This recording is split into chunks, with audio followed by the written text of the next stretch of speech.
Namaskaram. Prime Minister Modi was in Indo-China border on last Friday. Obviously, he was getting the latest updates from his ministries. But he has decided to go to the ground zero and take a stock by himself.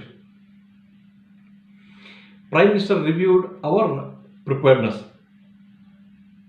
He paid homage to the heroes standing at the very same spot where they have sacrificed their life.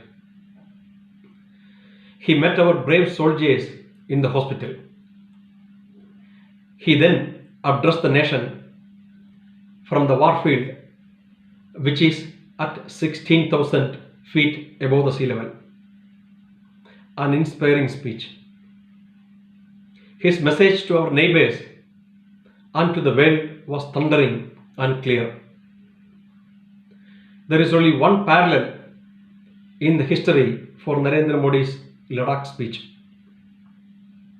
That is the speech delivered by Queen Elizabeth I to the English troops who were preparing to stop the Spanish aggression. She visited the warfield in August 1588 and delivered a similar speech. She told to her troops that I have come here to live and die amongst you. I have come here to lay down my honor and blood for my country. And I have come here to tell you that if any princess of Europe dare to invade the boundaries of my country, I myself will take up arms. I myself will be your general. I myself will be your judge and the rewarder. This is the same message that India heard from Narendra Modi last Friday. A country is tamed as weak or strong based on how it is reacting to its challenges. Nobody will call America a weak country because look at the way how they have reciprocated to 9/11 attack. Nobody will call Israel a weak country because they react to their enemies mercilessly. India has an international image as a peace-loving country. Our peace-loving nature is our strength as well as weakness. Our neighbors have misused India's goodwill many a times in the history. Congress leadership who ruled this country for 65 years were protective about this image at the cost of India's sovereignty. Indira Gandhi was the only exception. Let me tell you why I am telling that.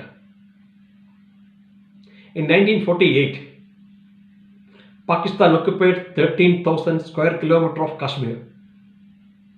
We kept quiet. Later, Pakistan handed over part of POK to China to carry out massive constructions. India did not object. We again kept quiet. China was frequently intruding into India. India lost 43,000 square kilometers of land in 1962 war. It was of the size of Switzerland. We could not do anything. We were peace-loving and believers of Panchashil. China invaded Tibet in 1950. Tibet naturally expected India to help. Our political leadership did nothing. We continued with our silence. In 2013, during UPA regime under Manmohan, Mulayam Singh Yadav, who was supporting the government from outside, made a hammering statement against the government in the parliament that China has occupied 1 lakh square kilometers of land in Ladakh. Though army was ready to remove the intruders, there was no political decision from the government side for a military action. Mulayam approached Manmohan and A.K. Antony, who was the defense minister then, for an action. But they silently ignored this request and took no action. The truth was, both Manmohan and A.K. Antony were incompetent and they were afraid of China. Imagine if Pakistan intrusion in Kargil, if that was during Congress period, I am sure there would not have been a war in the first place. And part of the Kashmir would have been part of POK now. And we would have been in a stream of endless bilateral peace talks. Look at the 2008 Mumbai attack. We knew that the terrorists came from Pakistan. We brought all the proofs in front of the world. All evidences were leading towards Pakistan, but we did nothing. Paresh Rawal, who was the army chief then, suggested Manmohan to retaliate through a surgical strike. Instead of standing alongside of the army, the Congress government dismissed that request. During the 10 years of UPA, they did not pay attention to country's defense need. No new purchases were approved, irrespective to the fact that we have neighbors like China and Pakistan. Not only that, Congress was tirelessly trying to derail the arms deal that Narendra Modi had initiated, including the Rafale purchase.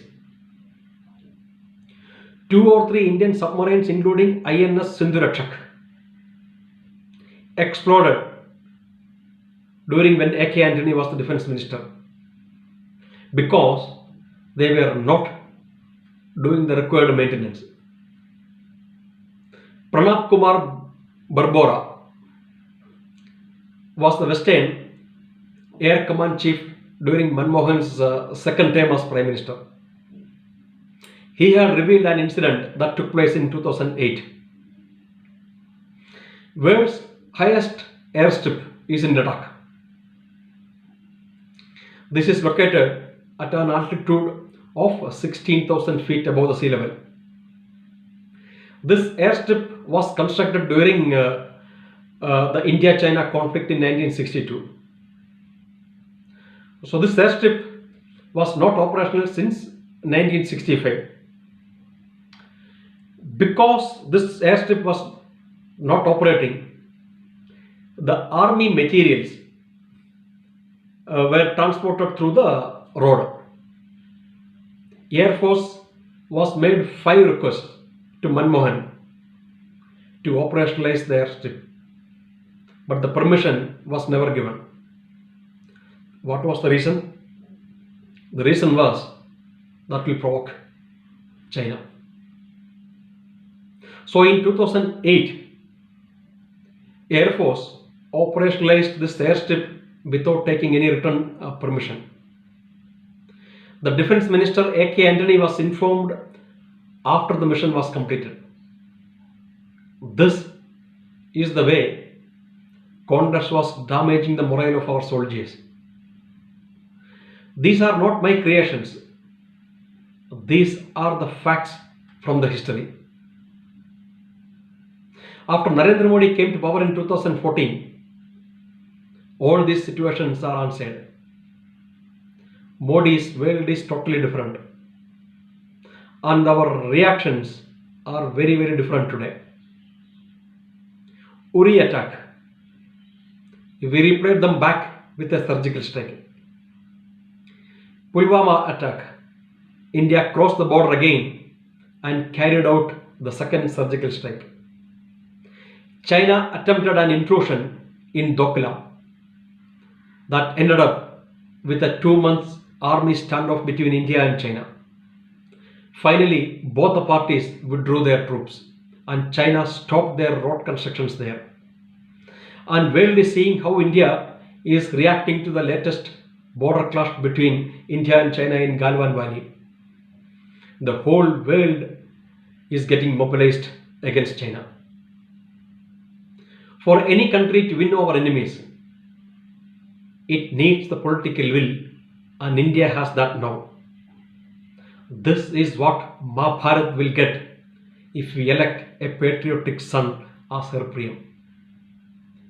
Modiji, the whole country is behind you.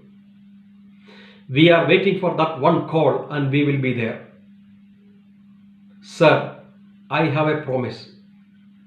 I am ready to do anything for this country. I am even ready to give up my life for a noble cause. I only need a promise from Bharat Mata that she will deliver me again in this divine land.